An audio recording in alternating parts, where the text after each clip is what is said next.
A Agência Nacional de Saúde definiu o reajuste dos planos de saúde individuais ou familiares. E você vai ver também. Mortalidade por infarto entre mulheres jovens brasileiras aumentou na última década. Mercado financeiro baixou a estimativa de inflação deste ano. Silvio Berlusconi, ex-primeiro-ministro da Itália, morreu aos 86 anos nesta manhã. Pelo menos 168 milhões de crianças são vítimas de trabalho infantil em todo o mundo.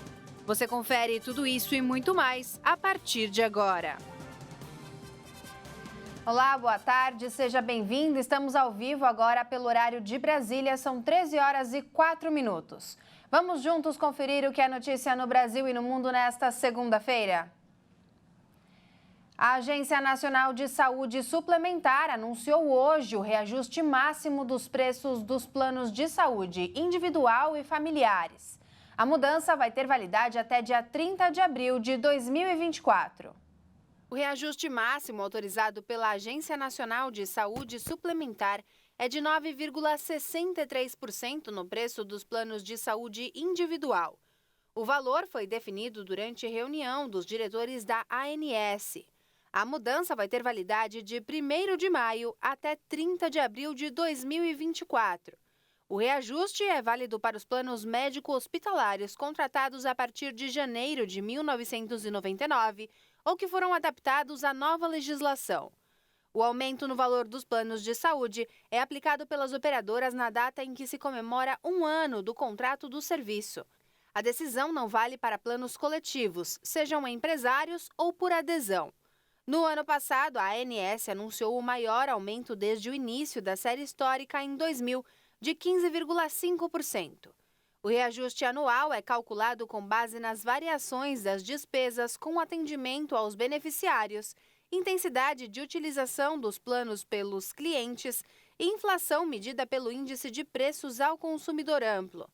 De acordo com o levantamento da Agência Nacional de Saúde Suplementar, em dezembro de 2022, o setor totalizou mais de 50 milhões de usuários em planos de assistência médica, sendo 9 milhões familiares ou individuais. Mais de 1 milhão de pessoas esperam na fila para realizar cirurgias eletivas no SUS, o Sistema Único de Saúde. O Ministério fez o levantamento para tentar reduzir a espera por atendimento na saúde. As informações levantadas pelo Ministério da Saúde são para atender um novo programa do governo federal que vai repassar recursos para reduzir a espera por cirurgias, exames e consultas na rede pública. Lançado em janeiro, o Programa Nacional de Redução das Filas pretende, na primeira etapa, dar prioridade às cirurgias eletivas, que são procedimentos já marcados e sem urgência. Os 26 estados e o Distrito Federal já elaboraram planos com detalhamento da quantidade de pessoas na fila e os procedimentos cirúrgicos mais aguardados em cada localidade e encaminharam ao Ministério da Saúde. Esse levantamento durou cerca de 3 meses e foi concluído na última semana. O tamanho da fila de espera por cirurgias eletivas é de 1.083.000 pessoas em todo o Brasil. Desse total, 487 mil cirurgias devem ser realizadas por meio do programa do governo federal. Com isso, a fila das cirurgias eletivas já vai ser reduzida em 45%. Entre as cirurgias mais esperadas estão a de catarata, que tem mais de 167 mil pessoas na fila. Outras cirurgias mais aguardadas são da vesícula biliar, de hérnia e do útero. O Ministério da Saúde começou em março a fazer a transferência de dinheiro para que estados e municípios possam realizar mutirões de atendimentos. 200 milhões de reais foram apenas para desafogar a fila de cirurgias eletivas. Após essa etapa, o governo federal planeja seguir com o programa para tentar reduzir as filas de esperas por exames e consultas especializadas. Agora vamos falar de coração. Aumentou a mortalidade por infarto entre mulheres jovens brasileiras na última década. E menos da metade delas recebe o tratamento adequado para prevenir ou tratar esse problema. Os números de mulheres brasileiras de 18 a 49 anos que são vítimas de infarto cresceram. A Sociedade Brasileira de Cardiologia informou que há falhas de prevenção, diagnóstico precoce e tratamento do ataque cardíaco e de outras doenças agudas que afetam o sistema cardiovascular entre o público feminino. Com isso, os casos de infarto em mulheres jovens aumentam 62% no Brasil em cerca de 30 anos. O infarto geralmente acontece quando há um entupimento das artérias coronárias, os vasos que levam sangue rico em oxigênio e nutrientes para o coração funcionar direito. Em crise cardíaca aguda, costuma ser o estopim para uma série de problemas, como a obesidade, a hipertensão, o colesterol alto, a diabetes. O infarto também está associado a comportamentos e mudanças de estilo de vida, como o sedentarismo, sono de má qualidade e consumo de álcool e tabagismo. Para especialistas, mais recentemente, outros fatores de risco que também contribuíram para a mudança são as questões psicológicas, como o estresse mental, a ansiedade e a depressão. Em números gerais, o percentual da taxa de mortalidade por infarto no Brasil caiu entre 1990 e 2019. Mas quando são analisados os números específicos de mulheres mais jovens, a realidade é outra. A mortalidade por doenças cardíacas agudas subiu 7,6% entre mulheres de 15 a 49 anos. Nos grupos de mulheres mais velhas e homens de todas as idades, essas taxas estão em queda ou sofreram um crescimento menor. A variação foi menor entre aquelas de 50 a 69 anos e para as que já passaram dos 70 anos. Entre os homens, a variação da mortalidade também foi inferior nos 3 grupos analisados. O mercado financeiro baixou a estimativa de inflação deste ano. Segundo o Banco Central, também ficou maior a previsão para o Produto Interno Bruto do país. Os economistas do mercado financeiro reduziram a estimativa de inflação deste ano de 5,69% para 5,42%. Os analistas também passaram a prever uma alta maior da atividade econômica. Segundo o relatório Focus, divulgado nesta segunda-feira pelo Banco Central, a queda na projeção de inflação deste ano aconteceu após a divulgação do IPCA de maio, que somou 0,23%. Em 12 meses, até maio, a inflação oficial somou 3,94%, abaixo das estimativas do mercado financeiro. Apesar do recuo na projeção, a inflação ainda supera o teto da meta, fixada em 3,25% pelo Conselho Monetário Internacional. Ela será considerada formalmente cumprida se chegar até 4,75%. Para 2024, a projeção de inflação do mercado financeiro caiu de 4,12% para 4,04%. Para o crescimento do PIB deste ano, a projeção do mercado financeiro avançou de 1,68% para 1,84% na última semana. O aumento da projeção de crescimento da economia é previsto após a divulgação do resultado do PIB do primeiro trimestre, que apontou expansão de 1,9% na comparação com os últimos 3 meses do ano passado. O resultado ficou acima das expectativas dos economistas. Já para 2024, a previsão de crescimento do mercado financeiro recuou de 1,28% para 1,27%. O mercado financeiro manteve a expectativa para a taxa básica de juros da economia, a Selic, em 12,5% ao ano para o fim de 2023. Atualmente, o índice está em 13,75% ao ano.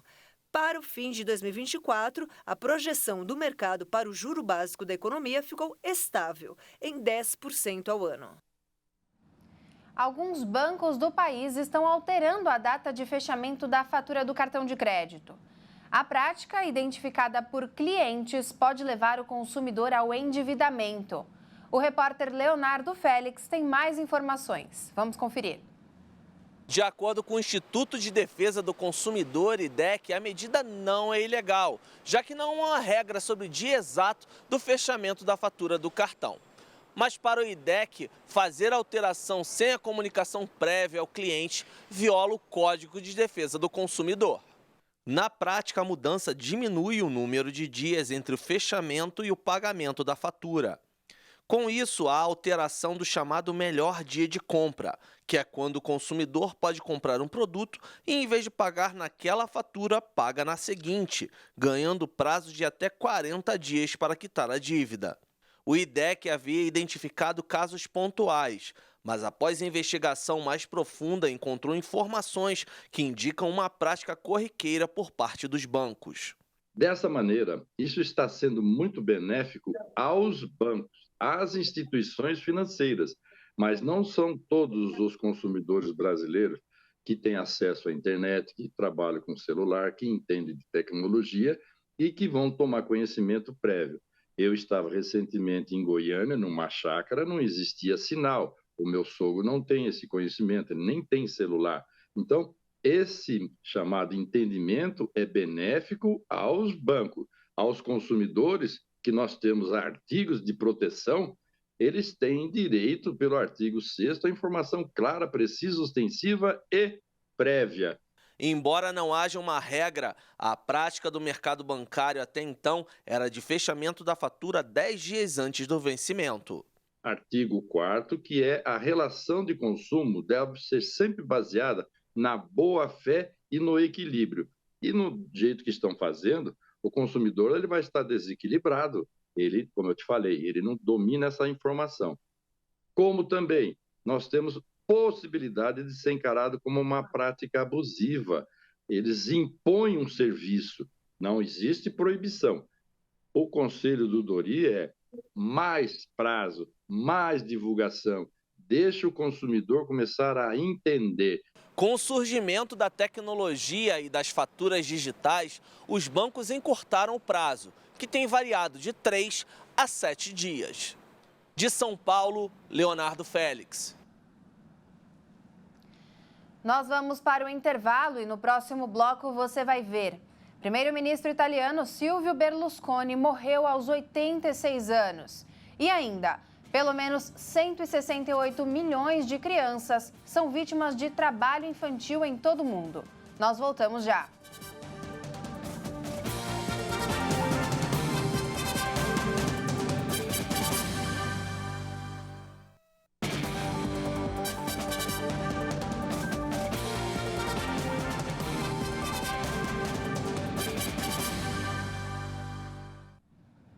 Olá, estamos de volta. Seja bem-vindo ao segundo bloco do nosso jornal. Agora são 13 horas e 18 minutos pelo horário de Brasília. Vamos falar sobre notícias internacionais.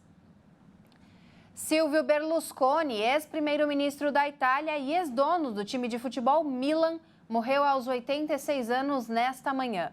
A informação foi confirmada por 2 fontes próximas ao político. Berlusconi estava internado no Hospital San Raffaele, em Milão, acompanhado de Marta Fassina, sua esposa e seus filhos, segundo informações da mídia italiana. O político foi diagnosticado com leucemia e, nos últimos meses, sofria também com um quadro de infecção pulmonar. No último dia 5 de abril, foi hospitalizado para tratamento da doença e permaneceu no hospital por mais de um mês. Há 3 dias, foi internado mais uma vez para realizar exames de rotina, mas seu estado de saúde voltou a piorar rapidamente. Nascido em 1936 em Milão, Silvio Berlusconi chegou a trabalhar como cantor em um navio de passageiros quando ainda era jovem para ajudar a pagar seus estudos. Ele se formou em Direito.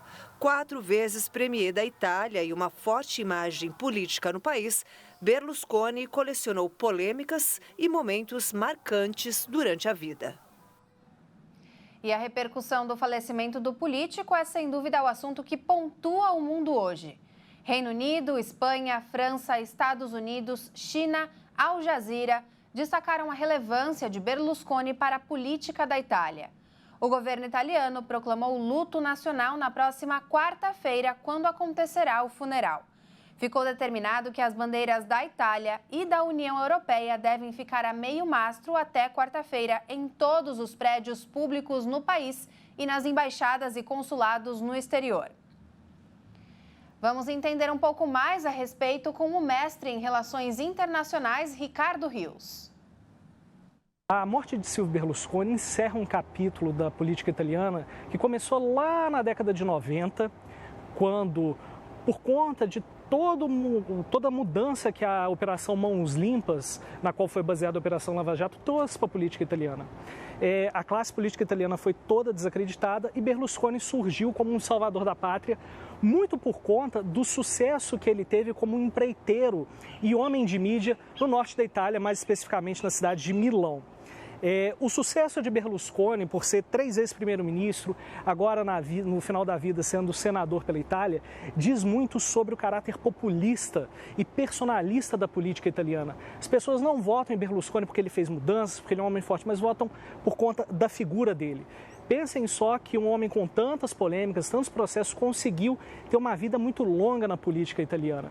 E isso mostra também como a política italiana é populista, como as pessoas na Itália votam pelo populismo e não pelas propostas ou ideias. A morte de Berlusconi fecha um capítulo grande na política italiana, mas deixa aberto para que seus aliados possam explorar esse caminho, mesmo que o partido de Berlusconi nas últimas eleições tenha obtido uma fração muito pequena de votos. Mas se esses aliados conseguirem trabalhar bem essas ideias, poderão ter sucesso nas próximas eleições. E a Ucrânia anunciou neste domingo que as suas forças reconquistaram a localidade de Neskukeni, na região de Donetsk, a segunda vitória de sua ofensiva contra as tropas russas. Neskukeni está novamente sob a bandeira ucraniana, declarou o Serviço de Guarda de Fronteira do Estado, poucas horas depois de Kiev anunciar a libertação da cidade de Blagodatne, na mesma região. Após meses de expectativas, o presidente ucraniano Volodymyr Zelensky disse no sábado que seu exército estava realizando ações contra-ofensivas no fronte, embora tenha se recusado a dar mais detalhes. Especialistas acreditam que a Ucrânia esteja tentando encontrar os pontos fracos das linhas fortificadas da Rússia para abrir caminho e recuperar territórios. Já a Rússia afirmou que repeliu um ataque ucraniano contra um de seus navios de guerra que patrulhavam o Mar Negro. O Ministério Russo da Defesa informou que o navio conseguiu destruir as embarcações ucranianas e não sofreu qualquer dano. Pelo menos 168 milhões de crianças são vítimas de trabalho infantil. E de acordo com a estimativa do Fundo das Nações Unidas para a Infância, divulgada nesta segunda-feira pelo Dia Internacional contra o Labor Precoce, a organização denuncia que mais de 20 em cada 100 crianças entram no mercado de trabalho por volta dos 15 anos de idade. O Dia Mundial contra o Trabalho Infantil é celebrado hoje com o tema Justiça Social para Todos. Acabem com o trabalho infantil e visa impulsionar o combate à prática que afeta crianças em todo o mundo. A ONU afirma que a experiência conjunta no combate ao trabalho infantil ao longo das últimas 3 décadas demonstrou que o trabalho infantil pode ser eliminado se as causas profundas forem abordadas. Segundo a organização internacional, nas últimas 2 décadas, o mundo tem vindo a fazer progressos constantes na redução do trabalho infantil. Mas com os conflitos e as crises dos últimos anos e ainda a pandemia de Covid-19, mais famílias ficaram na pobreza, o que obrigou milhões de crianças a trabalhar. É no continente africano que a porcentagem é maior, estimando-se que sejam vítimas de trabalho infantil mais de 72 milhões de crianças. As regiões da África e da Ásia e do Pacífico juntas respondem por quase 9 em cada 10 crianças em situação de trabalho infantil em todo o mundo. Apesar do número de crianças em situação de trabalho infantil ser maior em países pobres, os números são superiores em países mais desenvolvidos de rendimentos médios. Perante estes números, a Organização Internacional do Trabalho defende a criação de uma coligação global por justiça social, tendo como prioridade a eliminação do trabalho infantil. O Gabinete de Direitos Humanos das Nações Unidas ressalta que, a nível global, 50 milhões de pessoas ainda trabalham em formas análogas à escravidão.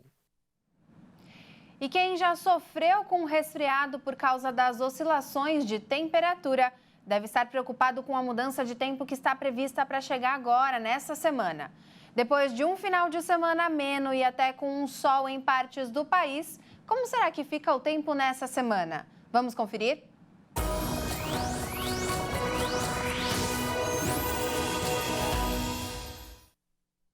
O inverno praticamente batendo as portas e estamos aí com previsão de chuva e frio para o centro-sul do Brasil ao longo dessa semana.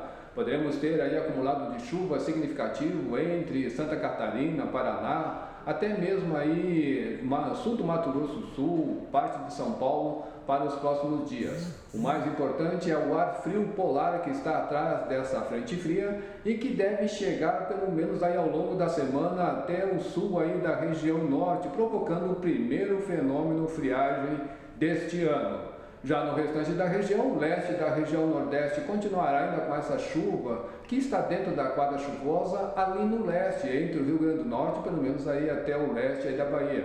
Hoje há previsão de chuva, pelo menos ali entre o litoral leste do Rio Grande do Norte e a Paraíba, que podem ser significativas. Já na região norte, diferente das outras regiões, o Roraima e o norte da região norte do estado do Amazonas está dentro do período chuvoso. Já nas demais áreas a chuva também começa a diminuir, porém hoje ainda há condição de chuva, especialmente no oeste aí do Mato Grosso, do Amazonas, perdão, e também áreas isoladas aí do Pará, até mesmo lá do Amapá. Com relação às temperaturas, no centro do Brasil vão continuar altas, acima de 30 graus, mas como eu frisei, ao longo da semana as temperaturas, principalmente a máxima, vai cair aí em grande parte do Brasil ou grande parte aí do centro-sul do Brasil, especialmente a região sul e parte aí da região sudeste. Agricultores colhendo ainda café, isso não pode ser uma notícia muito boa aí para eles no estado de São Paulo e também de Minas Gerais. Eu sou Mamedes Luiz Melo, meteorologista do Instituto Nacional de Meteorologia para a TV RIT. Essa edição fica por aqui. Muito obrigada pela sua companhia e uma boa tarde para você. Agora, às 1h50, a Caroline Povoleri volta com mais informações. Até mais!